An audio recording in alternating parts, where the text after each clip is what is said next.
Hello everybody, what's up? My name's Alckemy, welcome to the channel. This is actually part 2 of the Digitone drum series that I decided to upload, just because I like doing stuff with hardware, and one of my favorite challenges now that I've been doing sound design for like well over a decade, is to just like make the same stuff that I normally would, but to try to replicate it on hardware, or an iPad, or my iPhone, or I don't know, whatever. So what we're going for is a really heavy kick. And in order to do that, we're going to really have to use everything that this has to offer. So as of now, we have a brand new project and we are on the basic oscillator. And what I'm going to do on this is a couple of things to set this up to get us ready for success. First thing, function mod. Turn up the volume of the pattern, turn up the overdrive to like halfway. You can set it to more if you want to, it doesn't really matter. Second thing is we're going to go to these and we're just going to turn all these up. And again, I like my stuff to be loud, and because you can't really like crank the volume of this unless if you're pretty crafty, which you can actually get really loud, but for the most part it's pretty subtle, and I wish that there was a little bit more that I could do to drive this hard. With that being said, what we're going to do is go ahead and hop over to the amp now, and I'm going to make this really short, so no sustain, and we'll probably make this like 15. The next step is to turn the velocity all the way up, and we're going to set this at a D sharp 2. And there we go. Yay, we did the thing. Okay, so you might be asking me why I like FM tone as opposed to FM drum, and to be honest with you, it's just because I don't actually like trying to use the pitch envelope with the FM drum. I'd rather do it with an LFO. It is a lot more controllable, and it actually makes your drum hit a lot harder. And so in order to control this, what we want to do is go into an exponential envelope, kind of like so. Then we want to go to pitch all over here, ratio all, pitch all, and hit yes. And now between this, I'm going to set this at 64. And this is going to be kind of where you want to spend most of your time, because the more that you kind of dial in the speed versus the depth is what's going to give us the punch or the most character of this sound. So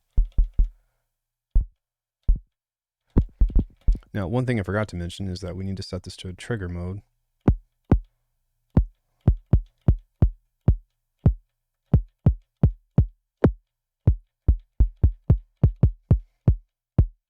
And you can see that by adjusting this and even maybe setting the trigger mode to 1/2, you can get a lot of different tones out of this.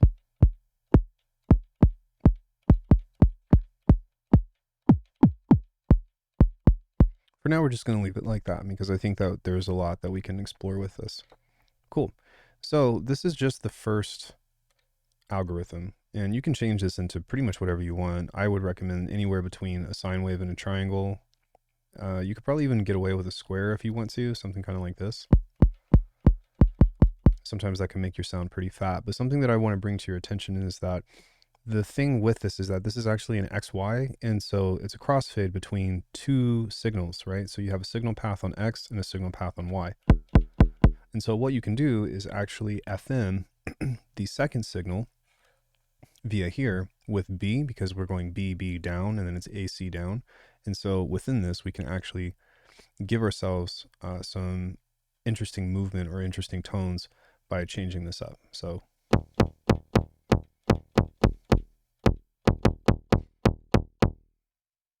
I'm just going to play around with this for a little bit and adjust this. And then we'll come back up here and adjust this. And you can see that we're getting some character on top. And adjusting this waveform now is giving us a lot of different things to mess with. So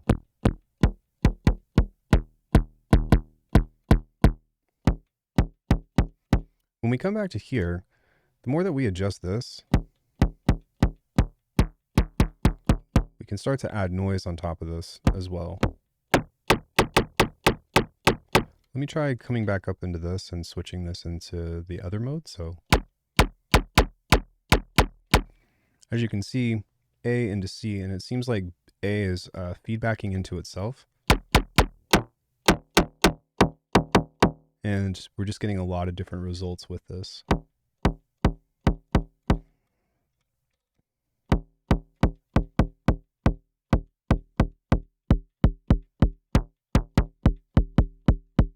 Cool, that's already pretty punchy. Awesome. Now, for whatever reason, depending on how you have this set up, you can actually set a delay if you want to on this. This is going to be useful for when we cover the snares, but for now, we'll kind of just leave this alone. Now, the next thing that we want to do is come into our effects and we want to add some overdrive. Right now we're hitting at a minus 12.1, but I think that we can actually do a little better. So we're going to add a little bit of attack on this, or sorry, a little bit of decay. Come back into this, clean that up just a little bit. And just mess with some of the... That actually sounds pretty good. So now here's where some of the magic happens. What we can do is we can actually pull some of this up here. And you can see that by adding some resonance to the low end, this can make this bump a lot harder. And so something else that we can do is we can add just a little bit of decay on here to bring back some of that high end. So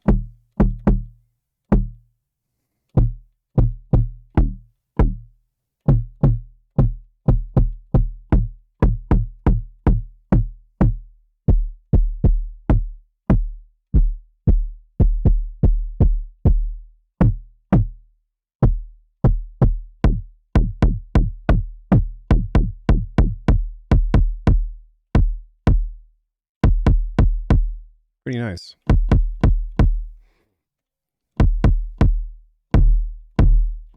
And now you can see down at the bottom of the screen, we're with just a little bit of decay, we're hitting at minus 6.3.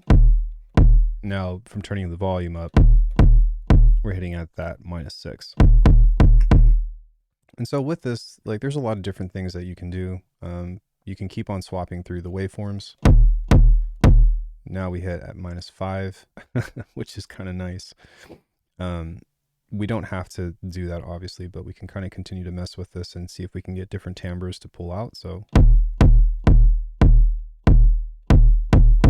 one thing that I want to try is messing with the relationship of trying to remove some of the bass, but still getting just enough punch. But as you can see, without the sub here, it still gets a lot more quiet. And so it's really hard to kind of find a balance of getting that sub down but not having it be too much like an 808. 6.8. Then we can pull back on the filter just a little bit.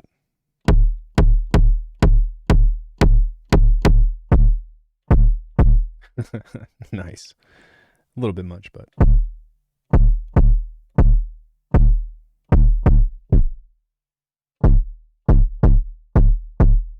You see how much more energy that we're getting from this, though?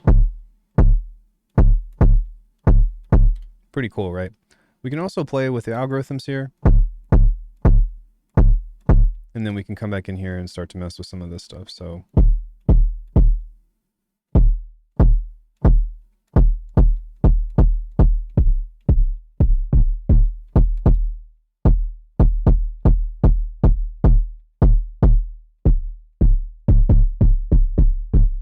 And I would just experiment, just, you know what I mean? Kind of just have fun with getting the different timbres and stuff. I've already kind of shown you how to get this really loud.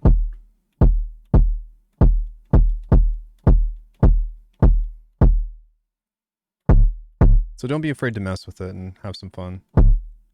We can back off of this if we want to.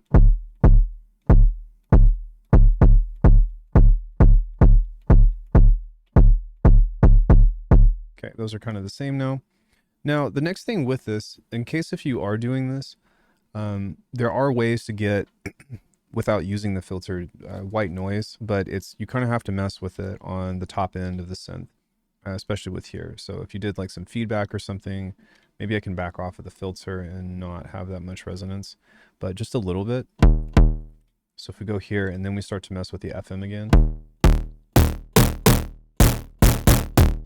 either on that end or probably on this end.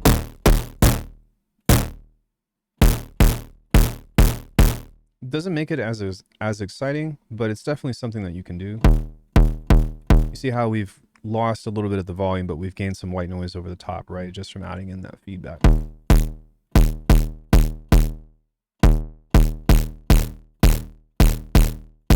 So maybe we can find a middle ground here where we have a little bit of both.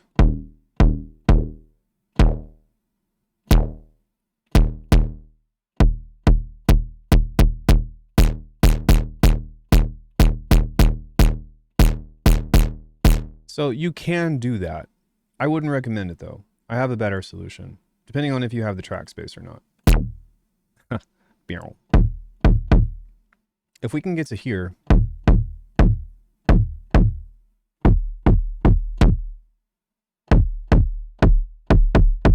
we've made lots of kicks already.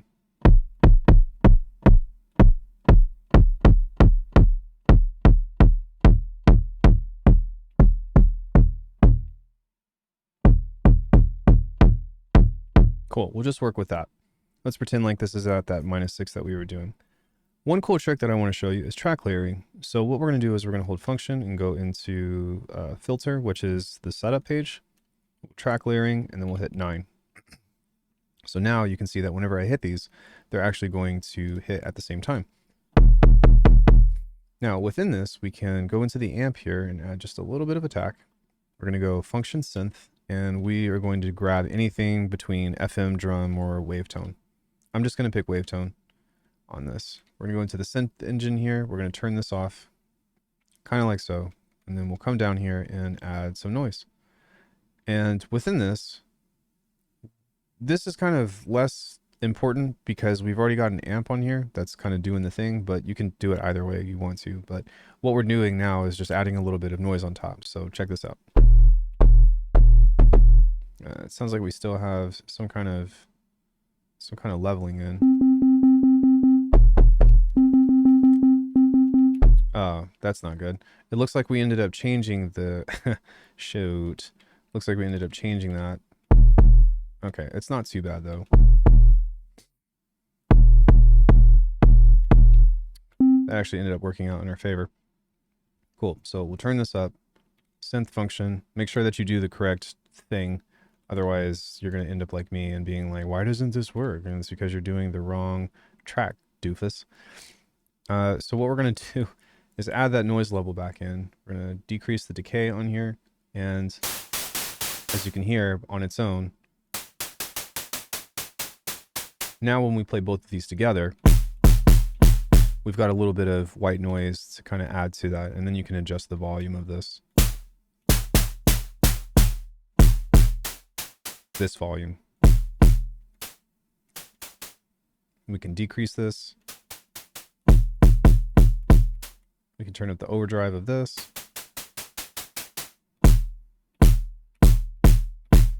We can come into this and slam the overdrive if we want to.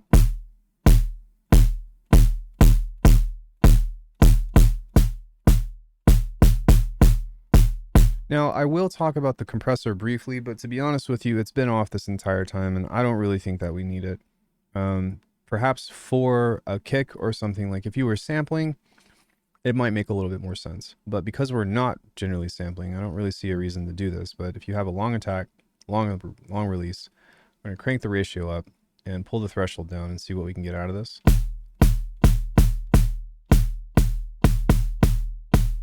Okay, not too bad, but then we can start to crank the makeup on here.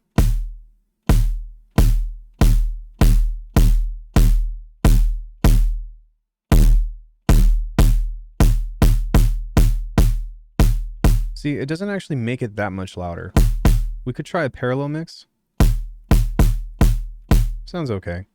Something that might be worth trying instead is to pull back off of this, pull the ratio back, pull back on the timing and the release of this. And what we're going to do instead is we can start from 0, maybe. Adjust the mix just a little bit, and then instead of doing anything with the compression, just use this as volume.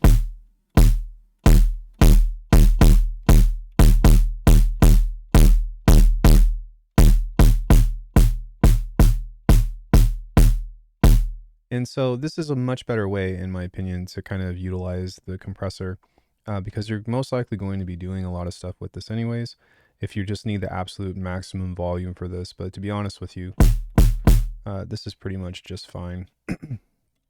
And so, again, some variations that you can do are to kind of just mess with the filter positioning, mess with the amp positioning. If you want this to be an 808, obviously, as you can tell, that got really loud.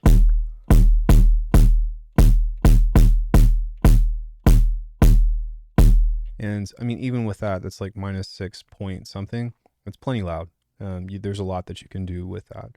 So anyways, this is how you make kicks. Let's do one final step and go save. And we're going to go, yes, we're going to hit this. And then we're just going to hit this as diligent kick. So that way I actually know what it is.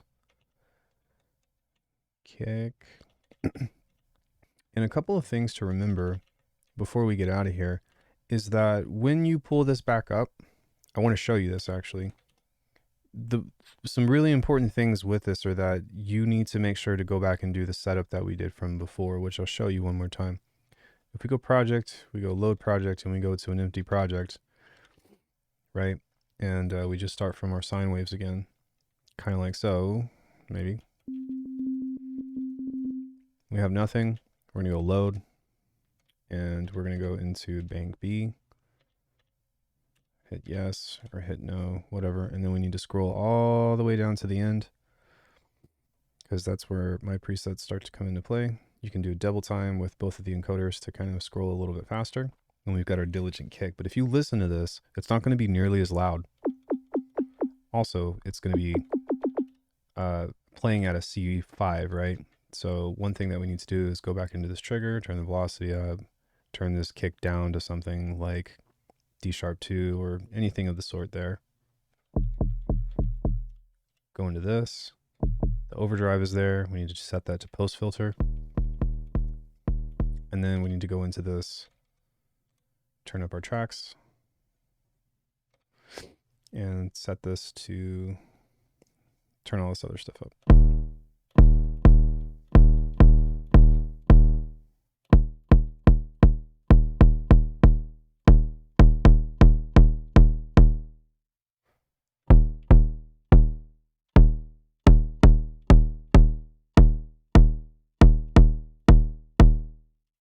Come into this. Make some adjustments if you want. Turn all this other stuff up. And then we can do this if we want to.